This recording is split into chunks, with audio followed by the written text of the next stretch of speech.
स्वागत है आप सभी का इस वीडियो में। दोस्तों, आज इस वीडियो में रुक्मणी प्रकाशन का Bihar state power holding company limited technician grade 3 का प्रैक्टिस सेट कराने जा रहे हैं। दोस्तों, आप देख सकते हैं इस बुक में 15 गो टोटल प्रैक्टिस सेट है, 10 गो टेस्ट सीरीज है, 5 गो प्रीवियस ईयर का है। दोस्तों, आज प्रैक्टिस सेट नंबर 1 कराने जा रहे हैं। सेट नंबर 1 कराने जा रहे हैं। चलिए दोस्तों, चलते हैं सभी क्वेश्चन पे। क्वेश्चन नंबर 1 है, गति का कौन सा नियम कहता है कि जब एक पदार्थ दूसरे पदार्थ पर जोर लगाता है और दूसरी पदार्थ तुरंत पहले पर वापस बल लगाता है। न्यूटन का ये कौन सा नियम है? ये न्यूटन का गति का तीसरा नियम है। न्यूटन ने 1687 ईस्वी में अपनी प्रिंसिपिया में सबसे पहले गति का नियम प्रतिपादित किया था। न्यूटन की गति का कितना नियम है? न्यूटन गति का 3 नियम है। तब उसके बाद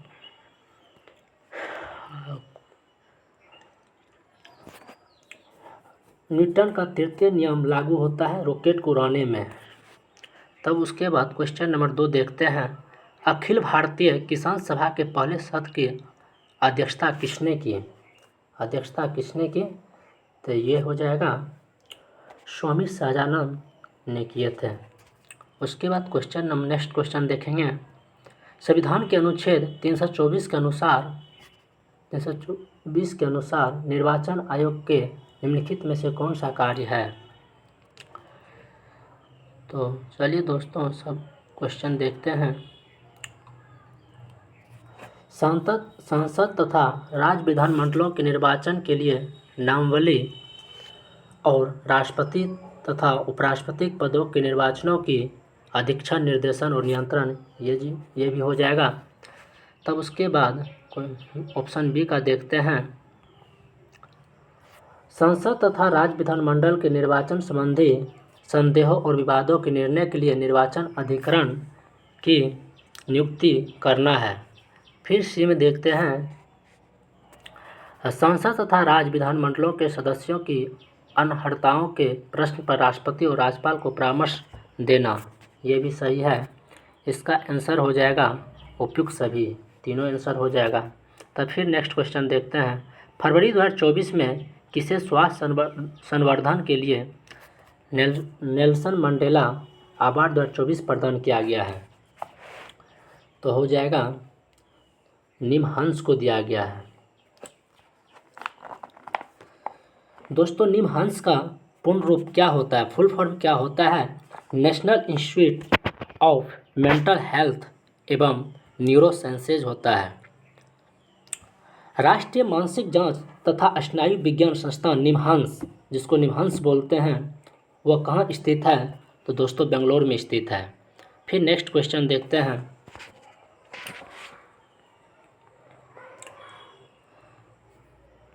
भारत के किस राज्य में शहरी जनसंख्या की प्रतिशतता सबसे अधिक है? तो ये हो जाएगा महाराष्ट्र में। फिर नेक्स्ट क्वेश्चन देखते हैं, दोस्तों आपको बता दें 2011 की जनगणना के अनुसार भारत में शहरीकरण 31.16% है और 2001 में भारत में शहरीकरण 27.81% है। गोवा का शहरीकरण आबादी कितना है? तो 62% है। तमिलनाडु राज्य में शहरीकरण का प्रतिशत कितना है? 48.4% है। केरल राज्य में शहरीकरण का आबादी कितना है? तो 47.72% है।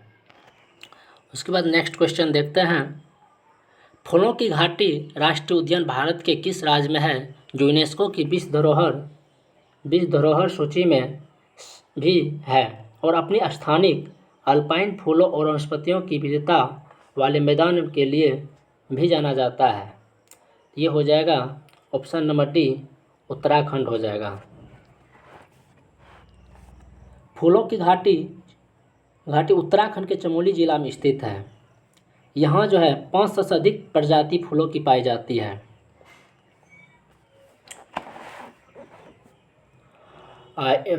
ये जो है फूलों की घाटी, इसको जो है यूनेस्को ने 2005 में है विश्व प्राकृतिक धरोहर घोषित किया है। चमोली में नेशनल पार्क की स्थापना कब हुआ था? 1982 में हुआ है। युमे थांग को फूलों की घाटी कहा जाता है, वह किस राज्य में है? अगर आप लोग जानते होंगे तो कमेंट में ज़रूर बताइएगा। वैसे हम आंसर बता देते हैं, सिक्किम राज्य में है। तब उसके बाद गांधी जी ने छुआछूत के उन्मूलन और दलित वर्गों के उत्थान के लिए डैश में हरिजन सेवक संघ की स्थापना की है, तो 1932 में किए थे। हाल ही में जारी भ्रष्टाचार बोध सूचकांक 2023 में भारत का कौन सा स्थान है? तो दोस्तों ये 53वां स्थान है। इस सूचकांक में टोटल 121 देश हैं। डेनमार्क का शीर्ष स्थान है। वैश्विक बौद्धिक संपदा सूचकांक 2024 में भारत का कौन सा स्थान है? तो 42वां है। हेनले पासपोर्ट सूचकांक 2024 में भारत का स्थान 50वें स्थान पे है। जलवायु परिवर्तन सूचकांक 2024 में भारत का 7वां स्थान है। तब नेक्स्ट क्वेश्चन देखते हैं। अंतरिम बजट 2024-25 के अनुसार निम्न में से कौन सा भारतीय सहायता प्राप्त करने वाला शीर्ष देश है? तो ये हो जाएगा भूटान हो जाएगा।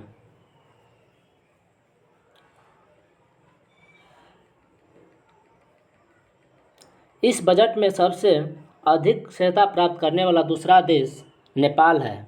सबसे कम भारतीय सहायता प्राप्त करने वाला देश मंगोलिया है, जो 5 करोड़ उसको मिला है। हाल ही में भूटान देश ने भारत की सीमा पर एक अंतर्राष्ट्रीय शहर बनाने की घोषणा भी किया है। फिर नेक्स्ट क्वेश्चन देखते हैं। योजना आयोग की स्थापना डैश को हुई थी और योजना युग की शुरुआत 1 अप्रैल 1951 से पहले पंचवर्षीय योजना 1951-56 की शुभारंभ के साथ हुई थी। तो नेक्स्ट क्वेश्चन में दूसरा पेज, दोस्तों इसका तो आंसर कट गया है। योजना आयोग की स्थापना 15 मार्च 1950 को हुई थी और योजना युग की शुरुआत 1 अप्रैल 1951 से पहली पंचवर्षीय योजना 1951-56 की शुभारंभ हुआ था। प्रथम योजना आयोग के अध्यक्ष प्रधानमंत्री जवाहरलाल नेहरू एवं उपाध्यक्ष गुलजारी लाल नंदा थे। दोस्तों आप रीजनिंग अगर बनाना चाहते हैं तो मेरा व्हाट्सएप ग्रुप ज्वाइन कर सकते हैं। चलिए दोस्तों हिंदी का देखते हैं। आंखें चार होना मुहावरे का अर्थ क्या होता है? आंखें चार होना मुहावरे का अर्थ होता है आमने सामने होना। निम्नलिखित में से शुद्ध वर्तनी वाला शब्द कौन सा है? दोस्तों इसमें देखना है शुद्ध कौन सा है, सही कौन सा लिखा हुआ है।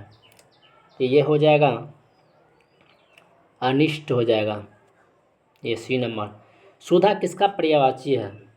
सुधा हो जाएगा अमृत का पर्यायवाची है। दिए गए वाक्य में किस भाग में त्रुटि है? प्रायः सभी लोग इस बात को नहीं समझते हैं। तो ये प्रायः सभी लोग, ये गलत है। तब नेक्स्ट क्वेश्चन देखते हैं। नीचे दिए वाक्य में रिक्त स्थान भरने के लिए सबसे उपयुक्त शब्द का चयन करें। खिड़की के बाहर बारिश का डैश संगीत बज रहा है, तो रिमझिम, ये बी नंबर हो जाएगा।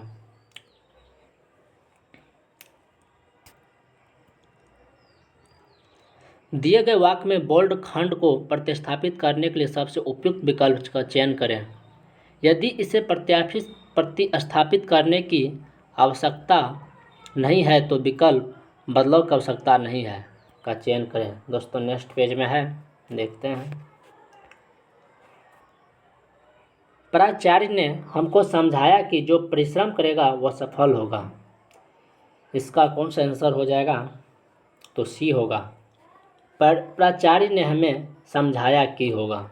अतिवृष्टि का विलोम क्या होता है? तो अनावृष्टि होता है। दिए गए वाक्य में रेखाखंडित खंड को प्रतिस्थापित करने के लिए उस विकल्प का चयन करें। शरण में आए व्यक्ति का सुरक्षा करनी चाहिए, शरणागत हो जाएगा, ऑप्शन नंबर ए होगा। फिर नेक्स्ट क्वेश्चन देखते हैं। नदी, समुद्र, तालाब और गंगा, इन शब्दों को क्रमशः सही पर्यायवाची शब्द वाली पंक्ति को चुनिए। नदी का हो जाएगा दोस्तों पर्यायवाची शब्द तरांगनी होगा, उसे ऑप्शन नंबर सी होगा। तो नदी का तरंगनी होता है, समुद्र का रत्नाकार होता है और तालाब का जलाशय होता है, गंगा का जाह्नवी होता है। श्रोता के लिए किस सर्वनाम का प्रयोग किया जाता है? तो श्रोता के लिए तो मध्यम पुरुष का प्रयोग किया जाता है श्रोता के लिए। फिर नेक्स्ट क्वेश्चन देखते हैं। अब दोस्तों अब कंप्यूटर स्टार्ट हो गया है।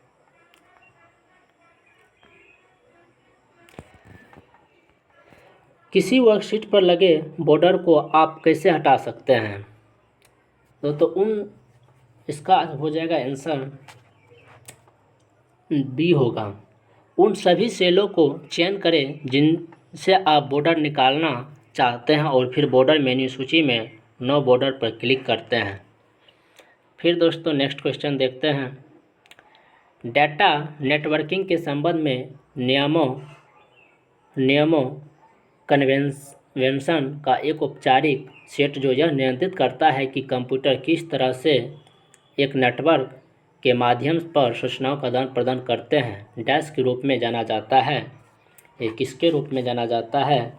तो 37 के सी प्रोटोकॉल के रूप में जाना जाता है। फिर नेक्स्ट क्वेश्चन देखते हैं। रूलर बार डिफ़ॉल्ट रूप से प्रदर्शित होता है और डैश में दिखाई देता है। तो किस रूप में दिखाई देता है? तो टूल बार के रूप में दिखाई देता है। फिर नेक्स्ट क्वेश्चन देखते हैं। स्मृति भंडारण की इकाई में 1 जेटाबाइट किसके बराबर होता है? तो ये हो जाएगा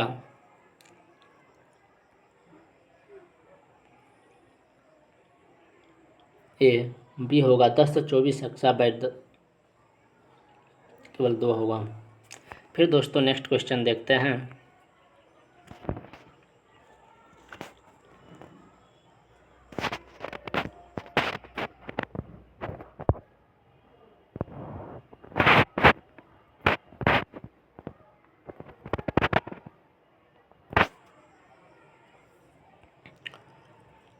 निम्नलिखित में से किस फीचर का उपयोग टेक्स्ट की रेखा के ठीक नीचे बहुत छोटे अक्षर या संख्याएं लिखने के लिए किया जाता है?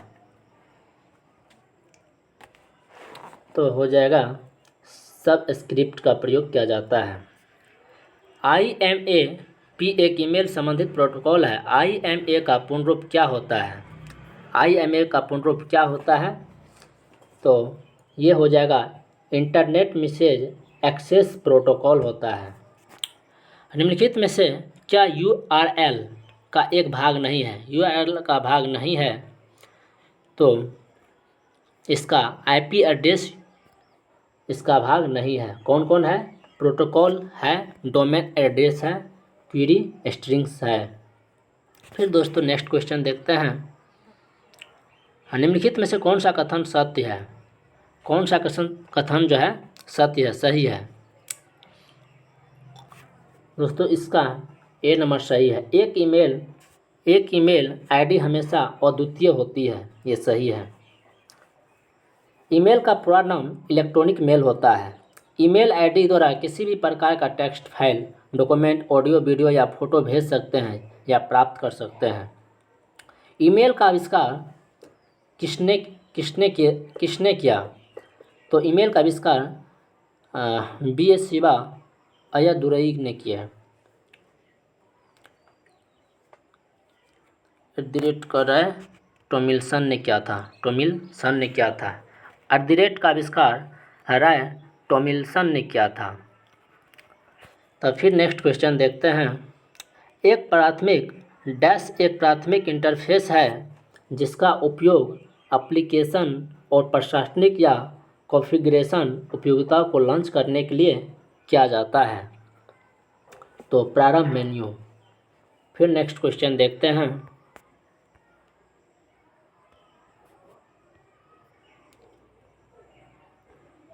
इंटरनेट एक होस्ट से दूसरे होस्ट को फाइल स्थानांतरित करने के लिए निम्नलिखित में से किस प्रोटोकॉल का उपयोग किया जाता है?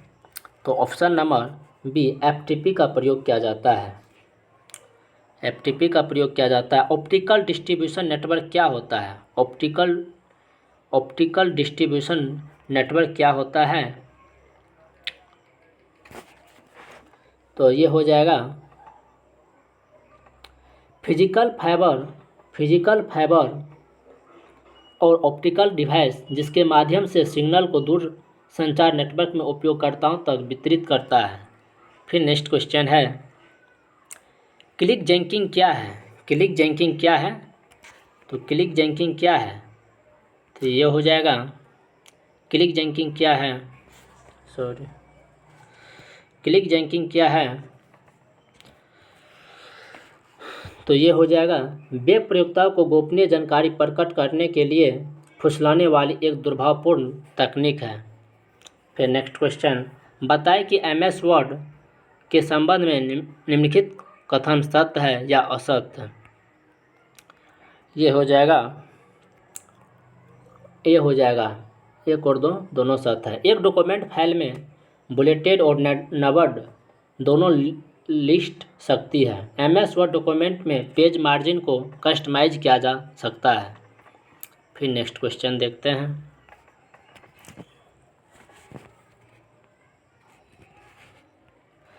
निम्नलिखित में से समान तौर पर प्रयोग किए जाने वाली फ्लॉपी डिस्केट का साइज क्या होता है? 3.1/5 इंच होता है। फिर नेक्स्ट क्वेश्चन देखते हैं दोस्तों। अब इलेक्ट्रिशियन ट्रेड का क्वेश्चन आ गया है।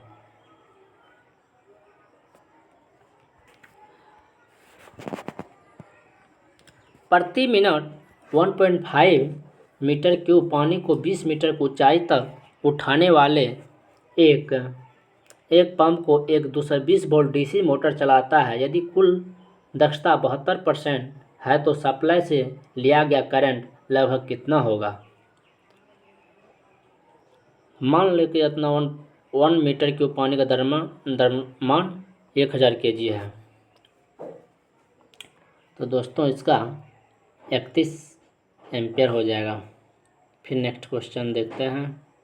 शक्ति गुणांक 0.6 के साथ 100 वोल्ट आपूर्ति से जुड़ी एक एकल फेज मशीन 10 किलोवाट का उपभोग करती है। इसकी KVA और रेटेड लाइन धारा कितनी होगी?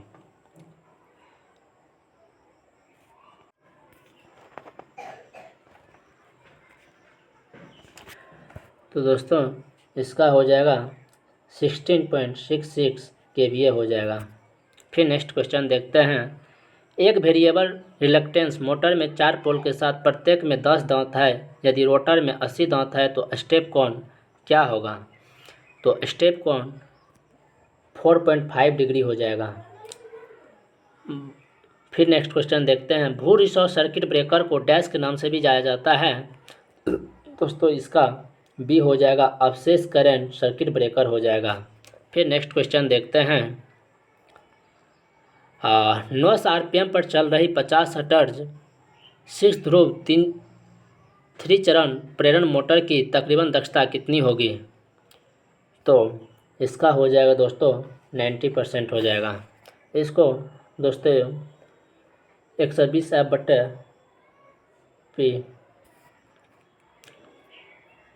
पर निकाल सकते हैं।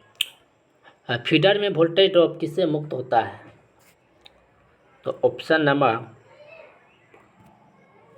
सी हो जाएगा ग्राउंडिंग प्रकार से। फीडर में वोल्टेज ड्रॉप किससे मुक्त कर सकते हैं? ग्राउंडिंग के प्रकार से। फिर दोस्तों नेक्स्ट क्वेश्चन देखते हैं। एक मोटर की दक्षता जो 4 किलोवाट शक्ति की है और 4 अशक्ति देती है कितनी होगी, परसेंट में इसको निकालना है। तो दोस्तों इसको परसेंट में निकालना है तो ये 74.6% हो जाए, 74.6% हो जाएगा। फिर नेक्स्ट क्वेश्चन देखते हैं।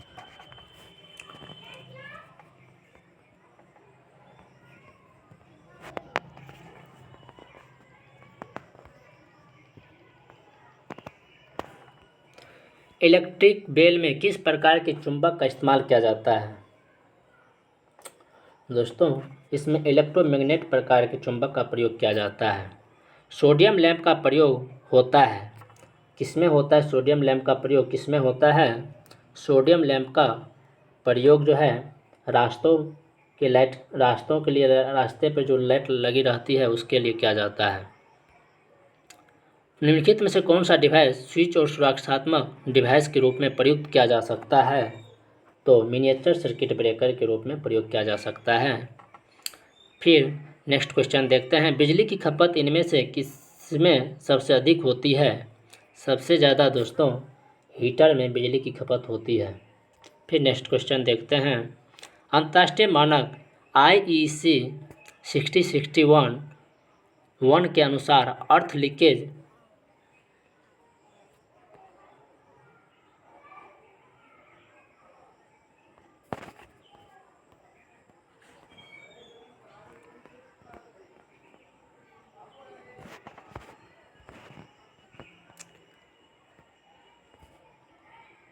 लीकेज करंट अधिकतम सीमा कितना है। दोस्तों इसका हो जाएगा 1 MA हो जाएगा, मेगा एम्पियर। भारतीय बिजली, नेक्स्ट क्वेश्चन देखते हैं। भारतीय बिजली नियम 1956 के अनुसार सभी माध्यम उपकरणों को 63 के डी हो जाएगा, कम से कम 2 अलग अलग और विशिष्ट कनेक्शन से जोड़ा जाना चाहिए। फिर नेक्स्ट क्वेश्चन देखते हैं। 5 वोल्ट के कितने बल्ब लड़ी में श्रेणी क्रम में संयोजित कर सकते हैं, जबकि कुल शोध वोल्टेज 230 वोल्ट है। तो इसका देखना है दोस्तों, तो ये हो जाएगा 48 हो जाएगा। फिर नेक्स्ट क्वेश्चन देखते हैं।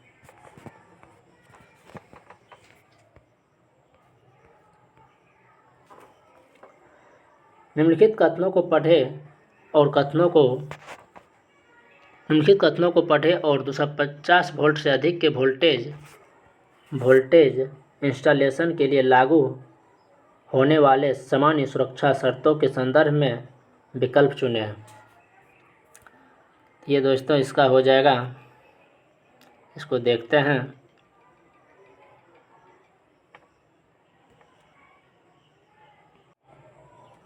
इसका दोस्तों हो जाएगा, यदि स्विच बोर्ड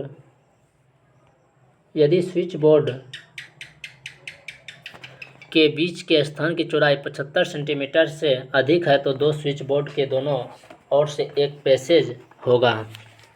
दोस्तों इसका हो जाएगा C हो जाएगा, 1 गलत है और 2 सही है। कम वोल्टता 440 वोल्ट उपकरणों में मेगा टेस्ट करने के लिए पर्याप्त वोल्ट रेटिंग होगी, तो क्या होगा। कम वोल्टता 440 वोल्ट उपकरणों में मेगा टेस्ट करने के लिए पर्याप्त वोल्ट रेटिंग होगी, तो 500 वोल्ट हो जाएगा। ट्रैक्शन प्रणाली में निम्नलिखित में से कौन से स्टार्टिंग विधि को वरीयता दी जाती है। तो ये हो जाएगा वेरिएबल स्पीड ड्राइव के रूप में प्राथमिकता दी जाती है। फिर दोस्तों विद्युत कार्य के लिए सामान्य विनिर्देशों के अनुसार स्विच रूम के लिए पसंदीदा स्थान इनमें से कौन सा है। तो दोस्तों इसका हो जाएगा ग्राउंड फ्लोर पर प्रवेश द्वार के पास हो जाएगा। फिर नेक्स्ट क्वेश्चन देखते हैं। किस प्रकार की वायरिंग सबसे लोकप्रिय, सबसे मजबूत और सबसे अधिक उपयोग किया जाता है। तो ये दोस्तों कंसील्ड कंडक्ट वायरिंग हो जाएगा।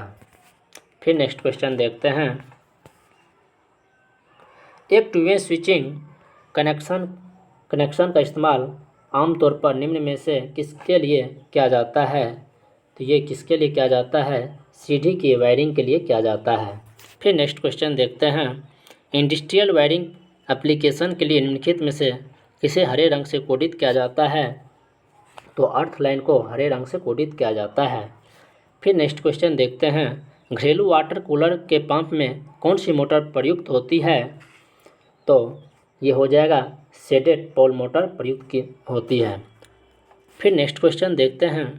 300 kVA 6600 वोल्ट पर 440 volt 50 meter delta star connected 3 phase transformer का प्रति टर्न वोल्टेज 7.9 वोल्ट है। तो वोल्टेज और उच्च वोल्टेज साइड पर टर्न्स की संख्या क्रमशः क्या होगी?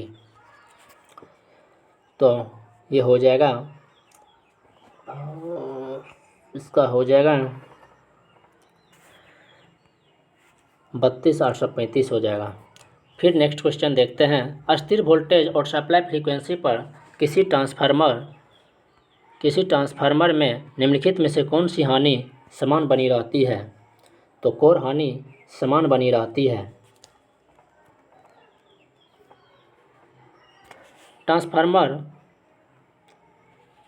ट्रांसफार्मर रेटेड वोल्टेज से जुड़ा हुआ है, भिनभिनाहट हम्पिंग की आवाज़ करती है, इसका कारण क्या है? तो कोर कंपन हो जाएगा। ट्रांसफार्मर के चुंबक घटक का शक्ति गुणक क्या होता है? तो दोस्तों इसका 0 या 0 होता है। ट्रांसफार्मर के बाइंडिंग के लिए कौन सा वायर प्रयुक्त किया जाता है? तो सुपर एनामेल्ड कॉपर वायर का प्रयोग किया जाता है। नेक्स्ट क्वेश्चन है। समान वोल्टेज पर short circuit current full load current का 4 गुना है और फुल लोड स्लिप 3% है। फुल लोड टॉर्क के 1/4 पर स्क्विरल केज मोटर स्टार्ट करने के लिए अपेक्षित एक ऑटो ट्रांसफार्मर में आवश्यक प्रति टेपिंग की इतनी होती है। तो दोस्तों इसका हो जाएगा 72%। फिर नेक्स्ट क्वेश्चन है। 2 अनुरूपों 3 फेज इंडक्शन मोटर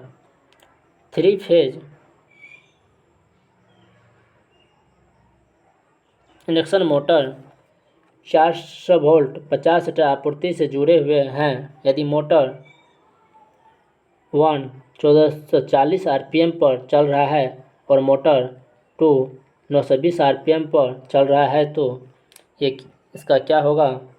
तो ऑप्शन नंबर ए होगा। मोटर 2 मोटर 1 की तुलना में एक उच्च स्लिप पर चल रहा है। फिर नेक्स्ट क्वेश्चन देखेंगे। 400 पोल 3 phase 50 hertz induction motor 1455 RPM की गति से चलती है। इस स्थिति में घूर्णक में प्रेरित ईएमएफ की आवृत्ति कितनी होगी? तो दोस्तों 1.5 हर्ट्ज होगा। दोस्तों अगर आपको पूरा पीडीएफ चाहिए तो आप व्हाट्सएप नंबर पे मैसेज कर सकते हैं। BSPSCL करके मैसेज कर सकते हैं। नंबर है मेरा 74 88 76 55 83। व्हाट्सएप नंबर है, ये कॉलिंग नंबर भी है। फिर नेक्स्ट क्वेश्चन देखते हैं। एक single phase motor 120 volt 50 hertz line से 5 एम्पियर का करंट खींचता है और मोटर पावर फैक्टर 65% है। मोटर द्वारा अवशोषित की जाने वाली सक्रिय बिजली कितनी है?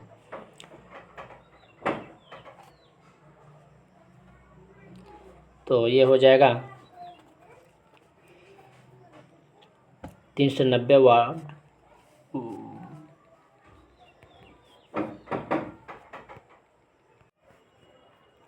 स्लिप फेज इंडक्शन मोटर के स्टेटर में 2 समांतर वाइंडिंग प्रदान की जाती है जो एक दूसरे से कितनी कोणीय दूरी पर स्थित होती है?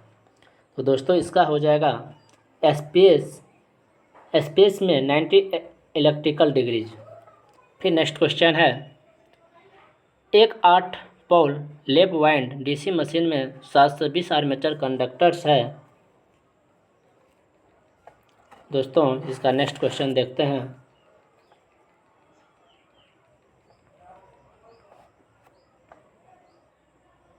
पोल पिच का 70% समाविष्ट करता है और प्रत्येक पोल फेस में कंपनसेटिंग बैंडिंग के कंडक्टर्स की संख्या लगभग कितनी होगी? तो ये दोस्तों 8 हो जाएगा। फिर नेक्स्ट क्वेश्चन देखते हैं।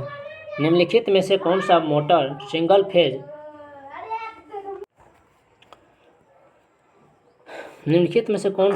सिंगल फेज सीरीज मोटर के नाम से भी जाना जाता है? तो हो जाएगा दोस्तों यूनिवर्सल मोटर्स। ये नेक्स्ट क्वेश्चन फिर देखते हैं।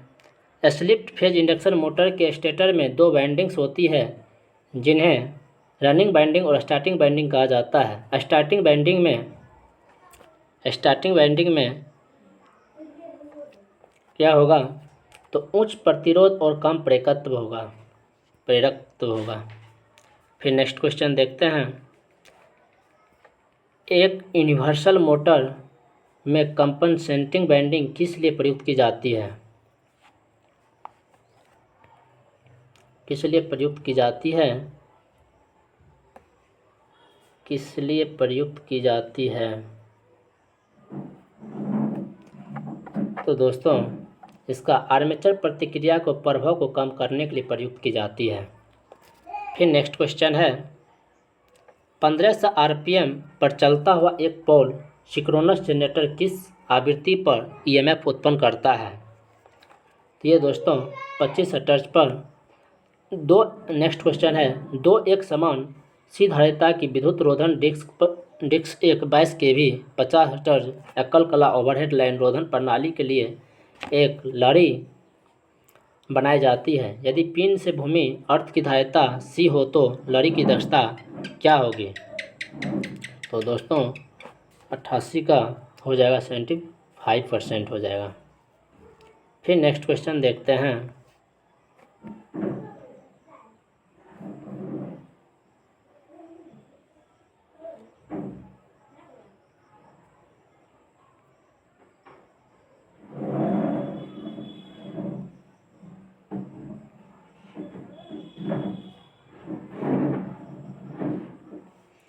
एक 3 फेज 400 वोल्ट 50 हर्ट्ज 4 पोल सिंक्रोनस मोटर में 14 डिग्री इलेक्ट्रिकल का लोड है। समकक्ष मैकेनिकल डिग्रीज कितनी होगी? तो इसका दोस्तों हो जाएगा 7 डिग्रीज हो जाएगा। किसी सिंक्रोनस तुल्यकालिक जनरेटर का वोल्टेज रेगुलेशन ऋणात्मक हो सकता है जब लोड पावर फैक्टर लीडिंग होता है। जब धनात्मक लैगिंग होगा तब धनात्मक होगा। फिर नेक्स्ट क्वेश्चन देखते हैं। एक समान उत्तेजना के साथ चल रहा तुल्यकालिक मोटर लोड में परिवर्तन समायोजित करने के लिए निम्न में से किसमें परिवर्तन लाता है? तो दोस्तों टॉर्क कोण पर। उस अधिकतम टॉर्क को क्या कहा जाता है जो एक तुल्यकालिक मोटर स्थिर अवस्था में रेटेड वोल्टेज और आवृत्ति पर रोटर की किसी भी कोण स्थिति में विकसित होता है? तो लॉक्ड रोटर टॉर्क हो जाएगा। फिर नेक्स्ट क्वेश्चन है। एक 4 पोल वाले डीसी जनरेटर में लैप वाइंड आर्मेचर है जिसमें 50 स्लॉट है और 16 चालक प्रति स्लॉट है। प्रति पोल उपयोगी फ्लक्स 300 MWB 240 वोल्ट ईएमएफ उत्पन्न करने के लिए मशीन को निम्न में से कौन सा विकल्प पर चलाना चाहिए? तो ये हो जाएगा 600 आरपीएम पर। एक निश्चित दी गई गति पर डीसी जनरेटर की ओपन सर्किट विशेषता इनमें से किसके बीच आलेखित की जाती है? तो इसका हो जाएगा दोस्तों नो लोड वोल्टेज और फील्ड करंट पर। फिर नेक्स्ट क्वेश्चन हो जाएगा। एक पोल प्रत्यावर्तक 375 आरपीएम पर घूम रहा है। यदि पोलों की संख्या 2 गुनी कर दी जाए और नवीन आवृत्ति कितनी होगी? तो 50 हर्ट्ज हो जाएगा। 50 हर्ट्ज की आवृत्ति के अल्टरनेटिंग करंट को एक कैपेसिटर 20 ओम प्रतिघात प्रदान करता है। यदि आवृत्ति 100 हर्ट्ज है तो प्रतिघात कितना होगा? 96 के 10 ओम हो जाएगा।